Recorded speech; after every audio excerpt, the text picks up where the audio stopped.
We promised that we would talk to you about how to prune apple trees when the time was right, and here we are talking about apple trees. This is Vaughn Hammond. Vaughn is our expert at pruning pretty much everything fruit-wise.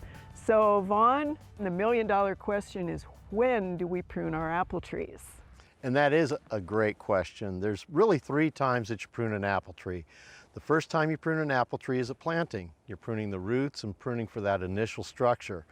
The next time that you might think about pruning an apple tree or any fruit tree is during the summer. It's called summertime pruning. And really that's just simply a repair or a real maintenance type of pruning. So if you've had some storm damage or something along those lines, it's to correct those problems. You don't want to remove too much foliage during that time of year. And then of course your primary pruning period is during dormancy, that late November through April time period. Second, of course, is why are we doing this pruning? Give us a lot of information about that if you can. So really the dormant pruning is important in that this is the time of year that we can really see the structure of the tree. The leaves are off the tree and you can see what that branch structure has to offer. What we're looking at doing is really opening up that tree for a couple of reasons. Of course, primarily for sunlight penetration, because it's that sunlight that converts the carbohydrates to the sugars that we like as consumers, as people eating fruit. The other reason is to open it up so the tree dries earlier for insect and disease control, because allowing the tree to dry earlier in the day or more quickly removes one of the components of how a disease manifests. It allows that tree to actually dry much, much quicker.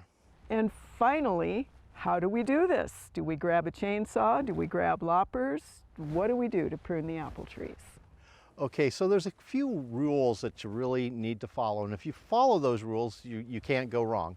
Number one, downward growing growth is very unproductive. So anything that's growing downward, crossing branches and rubbing branches, anything like that that can cause damage to the primary structure of the tree, you remove.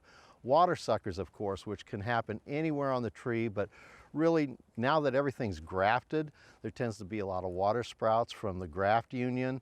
There tends to be water sprouts on the scaffold branches and trunks, so all those come out. Anything that's really shading another branch needs to come out. Anything that's broken or a stub of any sort, those stubs and broken branches are actually access points for disease and insect.